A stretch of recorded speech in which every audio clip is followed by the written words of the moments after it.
शांति।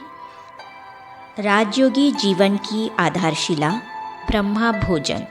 इस पुस्तक में आज हम पढ़ेंगे योग युक्त होने के लिए बाबा ने ब्रह्मा भोजन को प्रथम स्थान दिया। इस विषय पर ब्रह्मा कुमार सूर्य भाई जी मधुबन माउंट आबू अपने अनुभव इस प्रकार सुनाते हैं। तो चलिए आज हम इसे पढ़ते हैं। भाई जी से प्रश्न पूछा, ब्रह्मा भोजन में जल का क्या महत्व है? भाई जी ने उत्तर दिया, सब्जी आदि की धुलाई तो भले कैसे भी कर ले, लेकिन आरओ का पानी या शुद्ध किया हुआ पानी ही भोजन में यूज़ करना चाहिए। मान लो आप दाल बना रहे हो तो दाल में वही पानी डालो। सबके घरों में आजकल प्यूरीफायर तो लगे हुए ही होते हैं। सब्जियां भी एक बार जनरल पानी में धो ले, फिर 5 मिनट अच्छे पानी में अवश्य डालें। पानी का महत्व सचमुच बहुत ज़्यादा है। सब्जी, भोजन, जल, दाल, चावल ये हमारे वाइब्रेशन को तुरंत ग्रहण करते हैं। पानी उसमें सबसे जल्दी करता है। शरीर में पानी है और पानी संसार का बहुत दूषित हो चुका है। इसीलिए अगर ऐसा वैसा पानी यूज़ किया जाएगा तो प्योरिटी इम्प्योरिटी की बात एक तरफ रही, शरीर को कई बीमारियां लग जाती है। इस दृष्टि से भी शुद्ध पानी को ही यूज़ करना अति आवश्यक है। जो पानी भोजन के लिए यूज़ करना है उसको किसी जग में रख ले, उसको दृष्टि देके 7 बार संकल्प कर ले कि मैं परम पवित्र आत्मा हूँ। फिर वो पानी यूज़ करते रहें।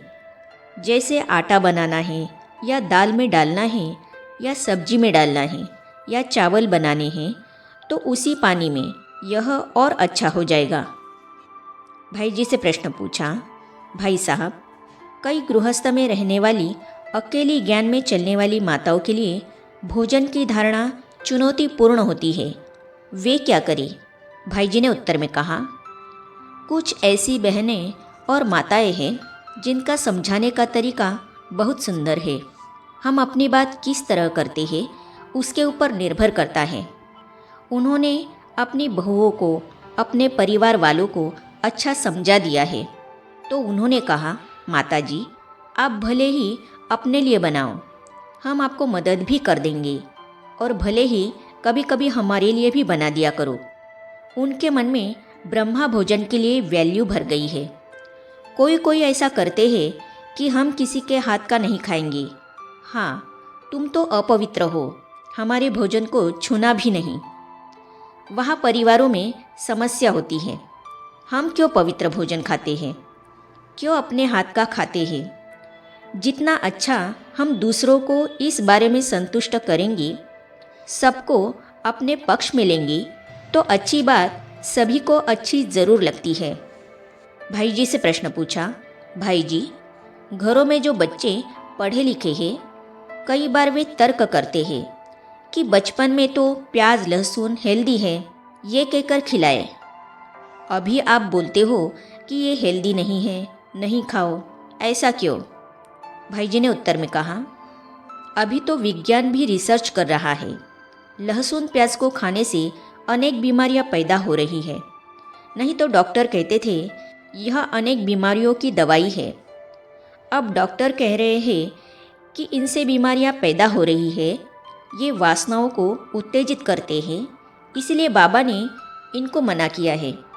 अगर माताओं बहनों को ठीक समझाना आएगा तो वे बच्चों को संतुष्ट कर पाएंगी। भाई जी से प्रश्न पूछा, भाई जी, माताएं बहनें घर में इसे किस प्रकार बता सकती है? भाई जी ने उत्तर में कहा, वे बताए कि अब आप बड़े हो गए हो, इन चीज़ों से आपकी बुद्धि पर नकारात्मक प्रभाव आएगा।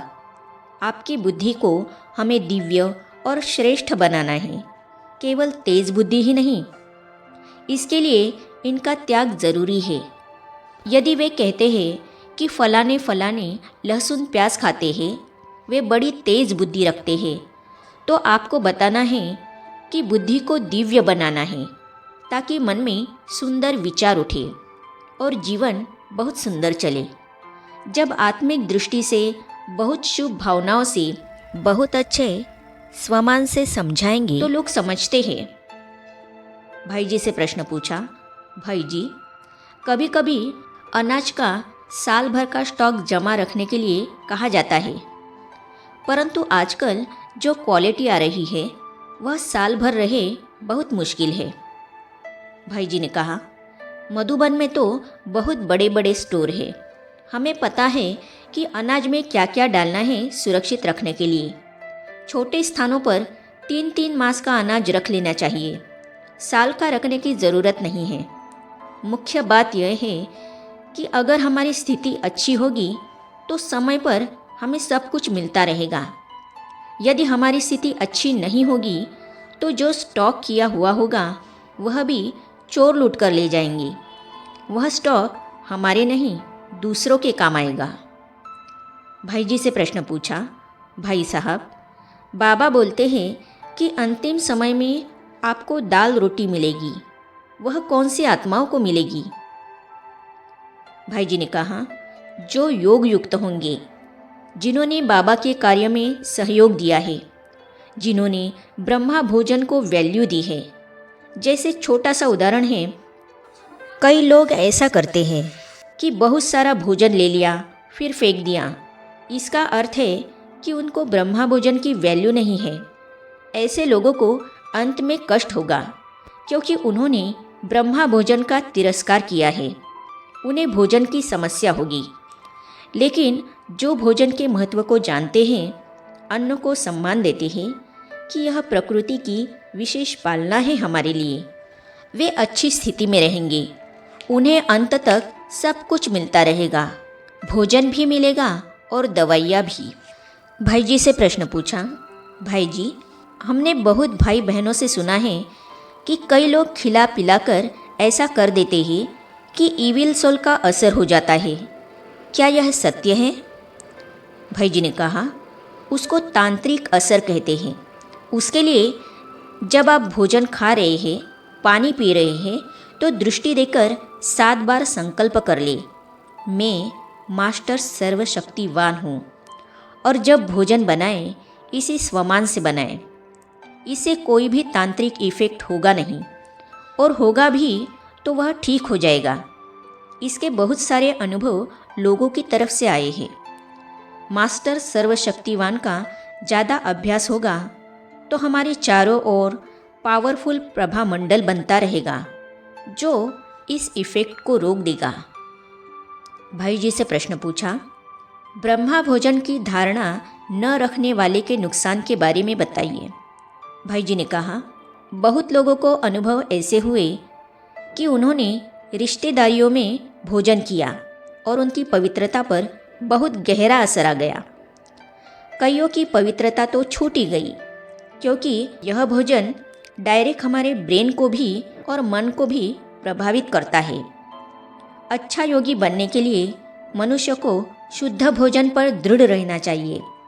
इसमें स्वयं अपने को अनुशासित रखने की बात है। हम इधर उधर ना खाएं। बाबा के लाखों बच्चे हैं जो योग में रहते हैं। कईयों का तो बिजनेस ऐसा है तो भी इस धारणा को अपनाते हैं।